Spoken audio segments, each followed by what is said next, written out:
حضرت علی رضی اللہ عنہ نے فرمایا، انسان کی قدر و قیمت اس کی نیکی کے مطابق ہوتی ہے جو وہ انجام دیتا ہے۔ اسی لیے ہر عمل سوچ سمجھ کر کرو، کیونکہ ہر عمل کے اندر اس کا انجام یوں چھپا ہوتا ہے جیسے بیج کے اندر درخت۔ اگر اللہ پر سب چھوڑ ہی دیا ہے تو اس کے فیصلوں پر یقین رکھو، کیونکہ وہ تمہاری ہر چاہت پوری کرنے پر قادر ہے۔ اللہ سے نا امید نہیں ہونا چاہیے۔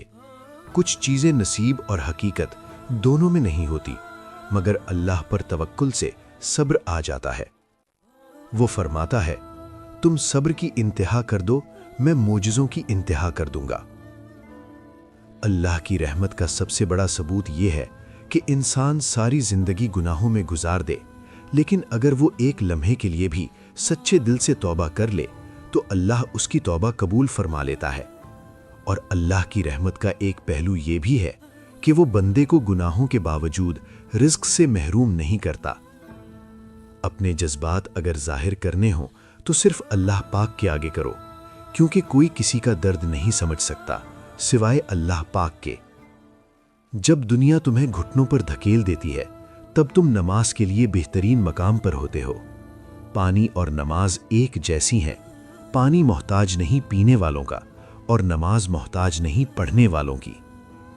ایک شخص نے حضرت علی رضی اللہ عنہ سے پوچھا، انسان کب خسارے میں ہوتا ہے؟ فرمایا، جب وہ اپنا وقت بے فائدہ باتوں میں ضائع کر دے۔ تمہیں وہی کام کرنا چاہیے جو کرنا چاہیے، نہ کہ وہ جو تمہارا دل چاہے، کیونکہ تمام اعضاء میں سب سے زیادہ نافرمان زبان ہے۔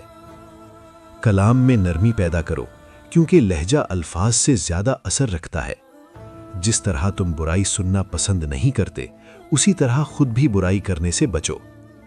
غیبت یہ ہے کہ کسی شخص کا ذکر اس کی پیٹھ پیچھے اس طرح کیا جائے کہ اگر وہ سنے تو اسے ناگوار گزرے۔ اپنی زبان سے اپنی تعریف کرنا دراصل اپنی ہی عزت خراب کرنا ہے۔ کم بولنا غنیمت ہے، کیونکہ خاموش رہنے والا اکثر محفوظ رہتا ہے۔ مذاق وہ ہوتا ہے جس میں دونوں ہنس رہے ہوں، کہنے والا بھی اور سننے والا بھی، اور اگر ایک ہنس رہا ہو اور دوسرا تکلیف میں ہو تو وہ مذاق نہیں، طنز ہوتا ہے۔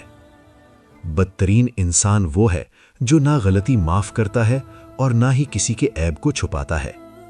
احساس کی کوئی قیمت نہیں ہوتی، نہ یہ بازاروں میں بکتا ہے، بلکہ یہ صرف انہیں محسوس ہوتا ہے جن کی آنکھیں نم اور دل نرم ہوتے ہیں۔ اچھا انسان کبھی مطلبی نہیں ہوتا، بس ان لوگوں سے دور ہو جاتا ہے جو اس کی قدر نہیں کرتے۔ کسی کی اچھائی کا اتنا فائدہ مت اٹھاؤ کہ وہ برا بننے پر مجبور ہو جائے، کیونکہ برا ہمیشہ وہی بنتا ہے جو اچھا بن کر ٹوٹا ہو۔ سب سے زیادہ دکھ اس وقت ہوتا ہے جب تم کسی کے لیے سب کچھ بن جاؤ اور وہ تمہیں کچھ بھی نہ سمجھے۔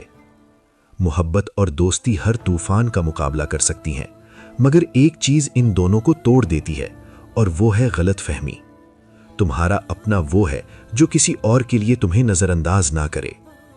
محبت وہ چراغ ہے جو دل میں جلتا ہے، آندھیاں آ جائیں تب بھی بجھتا نہیں۔ سچی محبت قربانی مانگتی ہے، اور قربانی ہی اسے امر بنا دیتی ہے۔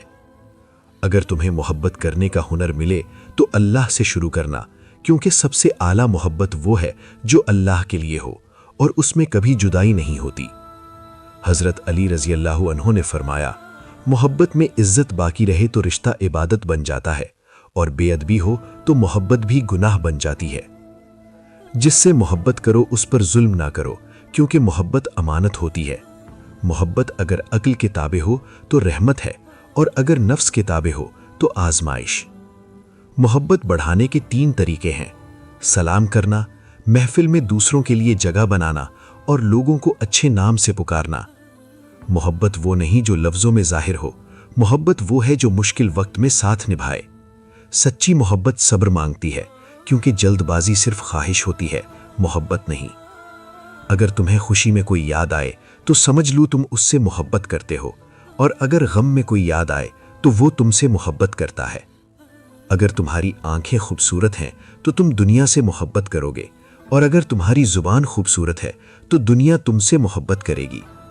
آخر میں فرمایا، امید عقل مند کا سہارا ہے، اور مایوسی کمزوری کی نشانی ہے۔